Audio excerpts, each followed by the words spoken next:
Good morning, Knicks Nation. I hope everybody is healthy. I hope everybody is safe. Um, I hope you're both healthy and safe. Happy Thursday to you. Today, I want to discuss a player that Tankathon actually projected in their mock, the Knicks taking at 38. And his name is Xavier Tillman from Michigan State. Xavier Tillman from Michigan State. Now, I want to first go into something that there's a misconception among basketball fans and in the Knicks Nation included about the role player. People look and they'll speak disrespectfully about a player because they say he's just a role player. Number one, what we need to understand is what is a role player, because what people don't understand is every championship team has role players. Okay. You won't make it to the championship without good role players. You have to have good role players. And so we have to understand what is a role player. Okay. Now, let me give you my definition of a role player. A role player is a basketball player that is very good in one or two areas. Okay. And they don't play outside of those one or two areas. They don't try to do things outside of their skill set in those one or two areas. Okay. But they're very good in those one or two areas. For example, Kyle Korver is a role player. Obviously, we know he is a shooter, right? He's not good on defense. He's not a good passer. He's not going to try to make plays off the dribble because that's not his role. His role is to come in and spot up and shoot. Okay. That's a role player. And obviously he has won a championship doing that because that's what he does. Now, for example, when Michael Jordan played, he had a couple of players like that. There were Paxson one year when he won a title. Paxson was the shooting role player. He had Craig Hodges was a shooter. He was a role player. You need these type of players. Now, they are not all shooters. Like, for example, I'm looking at the roster of the champion from this year, which is the Los Angeles Lakers, right? And so, of course, LeBron James, Anthony Davis are not role players. And why are they not role players? Let's take an example of LeBron James. A player that is higher than a role player generally does multiple things at an exemplary level. Okay, so let's take offensively. LeBron James can score at all three levels, close to the basket, mid-range, and three-point shot at a high level. Okay, he can pass the ball like any point guard, elite point guard. I mean, he could pass the ball extremely well. His IQ is the dictionary of the high IQ. I mean, offensively and defensively. Defensively, he can guard multiple positions. He can guard one-on-one. He can guard in a team. He knows what the other team's plays are. And he can set up the defense to prevent a basket based on his knowledge like that. That is a superstar. Okay. They do multiple things at a high level. Okay. Now, on that same team is Danny Green. Danny Green is a high level role player. He hits open jump shots. He's not going to create off the dribble. But if he spots up and plants his feet, there's a high percentage chance that that ball is going in. Okay. He doesn't try to create offense. He doesn't try to shake and bake somebody. He's going to move without the basketball. He's going to look for a spot. He's going to look for, and he's good enough. He's high IQ enough to know the right spot to be in where he can get the ball and hit at a high percentage. Okay. He plays good defense. Danny Green is an excellent defender. All right. So that's a role player. He does a couple of things very well. Okay. That's a role player. You need guys like that to win a championship, which is why Los Angeles got him. Because without him, they wouldn't have won. All right. So you need role players to win basketball games. Not everybody's a star. That's why they're called stars, because they are rare. All right. Now we need those guys to win championships too, but that's why you pick people in the draft that you can possibly develop into a star. Now we want to do the shortcut and get a free agent, sign LeBron, sign Anthony Davis. Okay, fine. But the better way to do it, the longer term way to do it, is to draft that player and develop him yourself and then build around him, if he's a superstar, role players.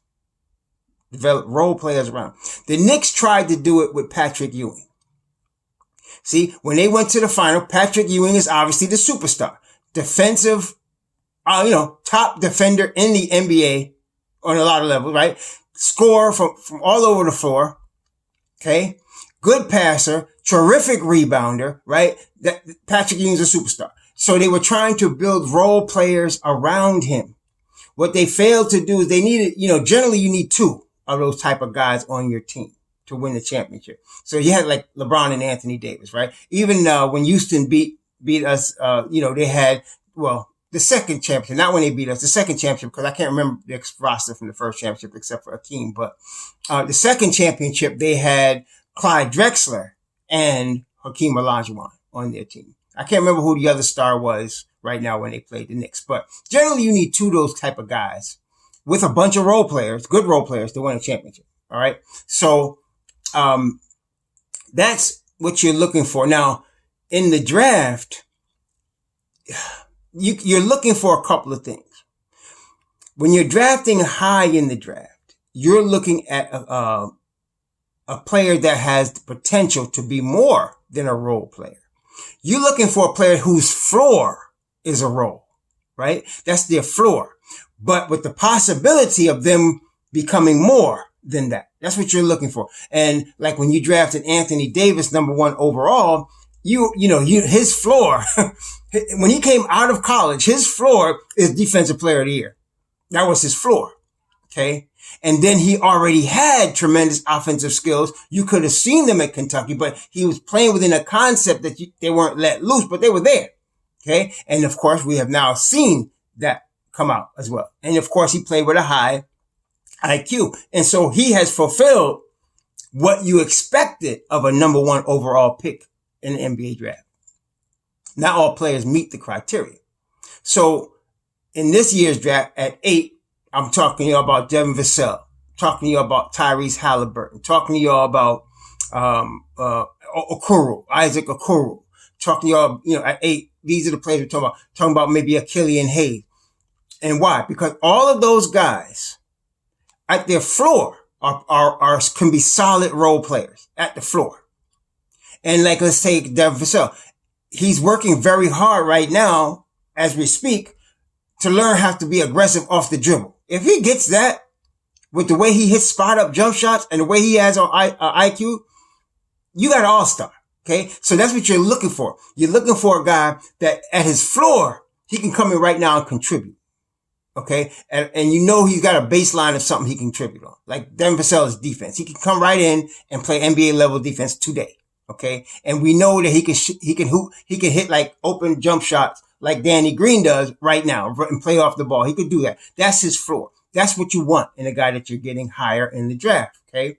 So like a Patrick Williams, he comes in right now and can guard at least 4 positions on an NBA floor. That's his floor right now. Okay. Now, but he's got the talent and ability, and upside that he could become a superstar. But that's where the risk comes in. But you're trying to limit the risk. You don't want to bust. So you want somebody that you can come in and do something right away. Okay. So Frank, it's my favorite Nick, right? So Frank, when he was drafted, they knew he could play defense. They knew he could. So that's his floor. He can come in right now and play defense. And then he's going to be a high IQ player on the offensive end. He's going to keep the ball moving. He's going to get the players in the right spots. And he does that right now. That's his floor right now.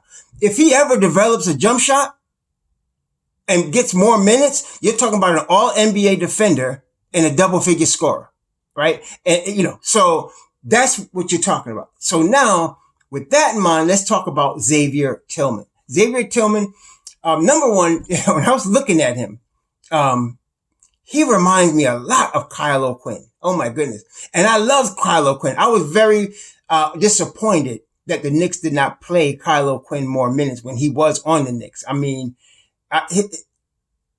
he's not a superstar. He is a role player, but he's a very good role player. Okay. Solid defender, hits his foul shots. Kyle O'Quinn I'm talking about.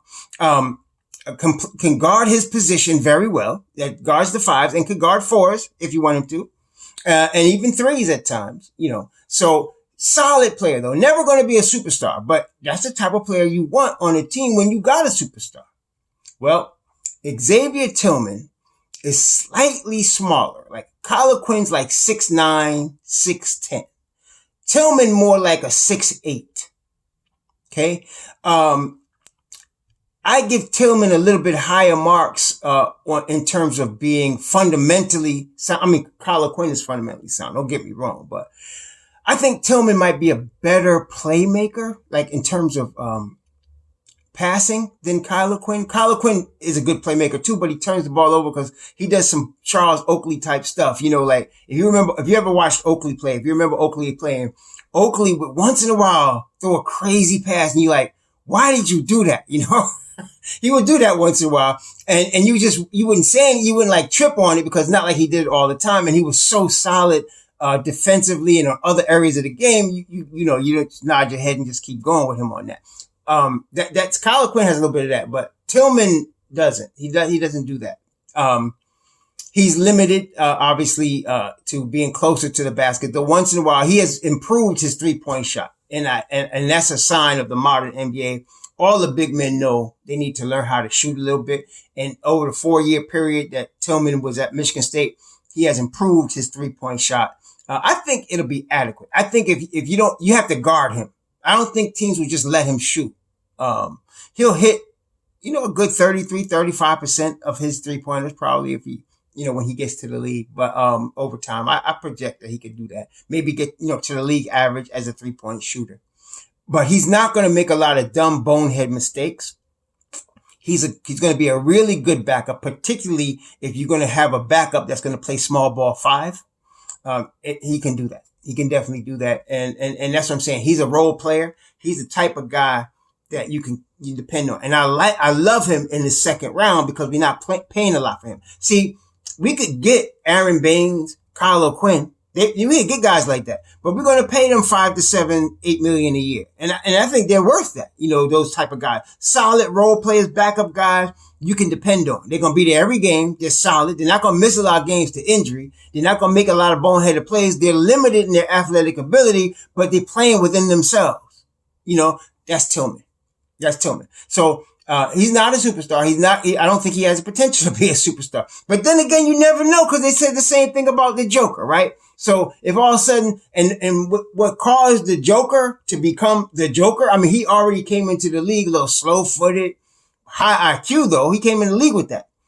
But when he started finding up them threes, man, at first I remember I was watching him before he became like a well-known entity, and he hit like 4 threes against the Knicks. And I was like, this guy's hot tonight. That's what I thought about. This guy's hot tonight, but he shoots like that all the time. You see, if anybody ever, like if Tillman was to develop a shot like that, he would be good. See, but right now his floor is as a solid rotation player. I mean, a solid, rotation player, role piece that you can depend on. He's going to be there. He's a mature kid. He's going to be 22 in January. He already got a baby, a girl and a baby. I don't know if he married to, but he got a woman and a baby he wants to take care of. And you can see he's taking that responsibility on his shoulders. He's serious about that. So, I think that would be a good solid pick for us at 38. See, our first round picks, I'd rather try to use on players that we know have solid upside as role players, but has possibilities to become more I'd rather do that in the first round. So like when we're talking about, and I'm going to do a video on like 6 guys that I'll have on my board. Like usually what I'm doing in my videos with regard to the Knicks, I'm trying to guess as basic on what I've seen with Perry and Rose and, Tiz, players that they would pick. I do that a lot. I'm not always picking players I would pick. I'm thinking about players they might pick. Okay. But I'm going to do a video on the 6 players I would pick that in any order if I'm the Knicks, but that's another video, but, we'll do that before the draft. But, Xavier Tillman is a solid second rounder. I wouldn't pick him in the first round. I wouldn't because at 27, there's just too many other guys. Like if I could get Malachi Flynn, if I could get Terrell Terry, if I could get Tyler Bay, these guys have also solid floors as role players, but there's also enough talent and possibility that they might become more. than that. They might become more than that. And they're all, like, in terms of Malachi Flynn, especially Tyler Bay, they're already defenders. Terrell Terry, we talked about him as a defender. He's not crazy bad, but he's not crazy good either. So that's that. But I like guys that can play both. See, me, myself, I like guys that play two ways. Again, guard multiple positions, play multiple positions. Okay, guard and play multiple positions, high IQ. I don't like dealing with talented dummies. Okay, it's like a beautiful woman that got that mind is like a box of rocks. No, you understand? That's to me. I mean, if y'all understand what I'm saying, it's like what or even the brother. Like I remember. I knew a brother, a friend of mine, still a friend of mine to this day, but this was like 30 years ago when we were all young. And girls that didn't know him would come up to him, talk to him all the time until he opened his mouth. and then that was it because, he wasn't the smartest apple on the cart. You understand? So that's what I'm saying. I like high IQ ball players, even if they're not the most physically gifted ball players. I like a guy that's on the court that knows how to play basketball the right way and is trying to win, the right way. This guy, Xavier Tillman is like that. He's got I like his IQ. He's very solid. He's, he plays well around the rim. I like his low post moves around the rim. Very good, low post moves. I am not sure he can play a four. His body size is the type that you would also want to play the four, but I don't think he's a four. He's definitely a small ball five. He's not a four. I wouldn't try to make him into a four. I think that'd be a mistake. But for a second round pick, somebody that could back up Mitch, he's pretty good. I think this is a good situation.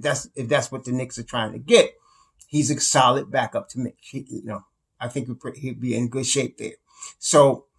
Tell me what you guys think, but that's what I'm thinking of as far as Xavier Tillman, who I said Tankathon has us taking at 38. And is it 38 they have us taking? Let me see it. Let me see. Maybe they have us taking him before that, and I don't think I want that. I wouldn't take him in the first round. Let's see. Yeah, they got us taking him at 38. That's a good spot. That's a good spot for him. I like us taking him at 38. They have us taking, and we did a video on Tyler Bay. They have us taking him at 27. I like that better. Although in this particular mock draft, at this pick that we took Tyler Bay at 27, we have Malachi Flynn still on the board. I would take Malachi Flynn. I like Tyler Bay, but I would take Malachi Flynn first. And I would be shocked if Malachi Flynn is still around at 27. I would be very shocked about that. And I'm telling y'all right now, Malachi Flynn is the most NBA ready guard. Him and Halliburton, to me, the most NBA ready to step in and start in this draft right now. They may not be long-term the best. Like Killian Hayes might end up being better than both of them, or LaMelo Ball, I don't know. But as far as being NBA ready this year to step in and play, Malachi Flynn, in as far as guards, Malachi Flynn and Halliburton are ready right now, both of those guys. And so if Malachi Flynn is there at 27, I am taking him. There's no other person I want right now except that kid.